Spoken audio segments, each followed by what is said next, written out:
Hello বন্ধুরা, আমি রূপা আর আমার চ্যানেল রূপাস কিচেন উইথ শর্টসে আপনাদের অনেক স্বাগত। চলে এসেছি আজকের একটি নতুন রেসিপির সঙ্গে। আজকের রেসিপি গোলাপ জাম। তো আপনারা কিন্তু খুব সহজেই বাড়িতেই গোলাপ জাম রেসিপিটি বানিয়ে নিতে পারেন। তো ঠিক কোন কোন উপকরণ দিয়ে আমি এটা বানিয়েছি সবটাই এই ভিডিওর মধ্যে বলে দেব। তাহলে চলুন পুরো ভিডিওটি দেখতে থাকুন। গোলাপ জাম বানানোর জন্য এখানে নিয়েছি আমি 1 বাটি গুঁড়ো দুধ। তো দেখুন ঠিক এতটা পরিমাণেই আমি গুঁড়ো দুধ নিয়েছি। তো আপনারা আপনাদের পরিমাণ মতো নিয়ে নেবেন। যতটা পরিমাণে গুঁড়ো দুধ নিয়েছি ঠিক হাফ আমি নিয়ে নিচ্ছি ময়দা। দেখবেন যেন গুঁড়ো দুধের থেকে ময়দার পরিমাণটা বেশি না হয়ে যায়, তাহলে কিন্তু মিষ্টিটা একেবারেই ভালো হবে না। দিয়ে দিচ্ছি সামান্য পরিমাণে লবণ, একেবারেই 1 চিমটি পরিমাণ। তারপরে এর মধ্যে আমি দিয়ে দিচ্ছি এলাচের দানা। তো আপনারা যারা এলাচের ফ্লেভার পছন্দ করেন না তারা স্কিপ করতে পারেন। দিয়ে দিলাম সামান্য পরিমাণে বেকিং সোডা। বেকিং সোডা কিন্তু বেশি দেবেন না, অল্প পরিমাণেই দেবেন, কারণ তিতো হয়ে যাবে বেশি দিলে। দিয়ে দিলাম half table spoon baking powder. সমস্ত শুকনো উপকরণগুলো ভালো করে মিশিয়ে নিচ্ছি।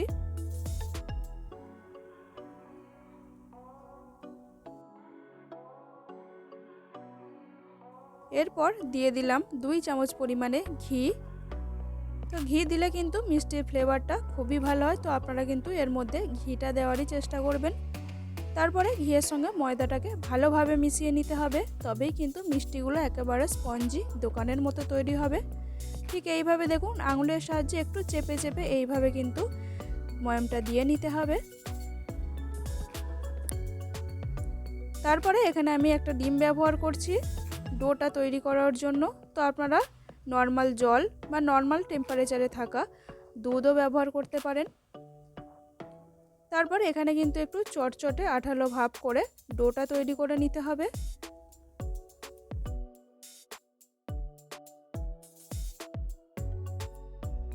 তো প্রথমে কিন্তু এটা পাতলা হয়ে গেছে এরকম মনে হতে পারে, কিন্তু না, পরে যখন এটা সেট হয়ে যাবে তখন কিন্তু আর হাতে লেগেও যাবে না, আর প্লেটের গায়েও লাগবে না, তখন কিন্তু ডোটা ভালোভাবে শক্ত হয়ে যাবে।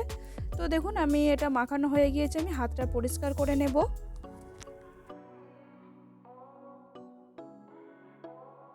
মিষ্টির ডোটা ভালোভাবে সেট হয়ে গিয়েছে, হাতে একটু ঘি লাগিয়ে নিলাম। এবারে ডো থেকে অল্প অল্প পরিমাণে নিয়ে হাতের সাহায্যে চেপে চেপে তারপরে গোলাকার শেপ করে মিষ্টির শেপগুলো আমি দিয়ে দেব। তো একই মাপে আপনারা মিষ্টির শেপগুলো দেওয়ার চেষ্টা করবেন।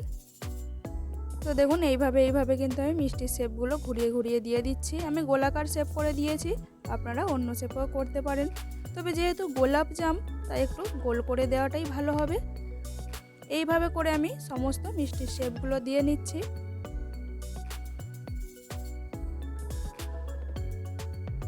তো দেখুন সমস্ত মিষ্টির শেপগুলো আমার দিয়ে দেওয়া হয়ে গিয়েছে। এবার এগুলোকে আমি ভেজে নেব। তার জন্য কড়াইতে আমি দিয়ে দিচ্ছি সাদা তেল।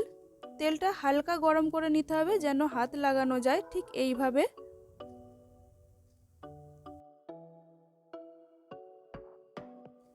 এরপর একে একে মিষ্টিগুলোকে আমি তেলের মধ্যে ছেড়ে দিচ্ছি।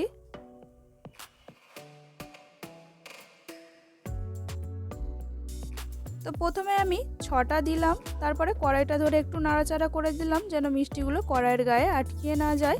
তারপরে বাকিগুলো আমি দিয়ে দিচ্ছি একে একে। সবগুলো দেওয়া হয়ে গেলে কড়াইটা ধরে আবারও একটু নাড়াচাড়া দিয়ে দিচ্ছি যেন বাকিগুলো কড়াইয়ের গায়ে আটকে না যায়। তো দেখুন কিছুক্ষণ গরম তেলে থাকার কারণে কিন্তু মিষ্টিগুলো কত বড় বড় আকারে তৈরি হয়ে গিয়েছে। এবার আমি একটু কালো করে মিষ্টিগুলোকে ভেজে নেব।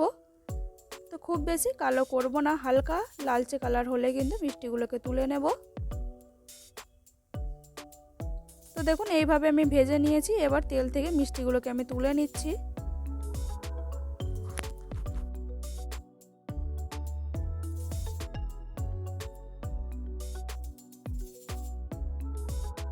তেল থেকে সমস্ত মিষ্টিগুলোকে আমি তুলে নিয়েছি। এবার চিনি সিরাটা তৈরি করে নেব। তার জন্য একটি পাত্রে আমি দিয়ে দিলাম 2 কাপ পরিমাণে চিনি আর 5 কাপ পরিমাণে দেব জল। তো আপনারা যেই কাপের মেজার করে চিনি নেবেন সেই কাপের মেজার করেই কিন্তু জলটা নেবেন। চিনি সিরাটাকে খুব ভালো মতো করে ফুটিয়ে নেব। তো খুব বেশি চটচটে করে কিন্তু চিনির সিরা বানাতে হবে না, খুবই হালকা করে কিন্তু চিনির সিরাটা এখানে তৈরি করে নিতে হবে। তো দেখুন চিনির সিরা আমাদের তৈরি হয়ে গিয়েছে। এবার একে একে আমি মিষ্টিগুলোকে দিয়ে দিচ্ছি।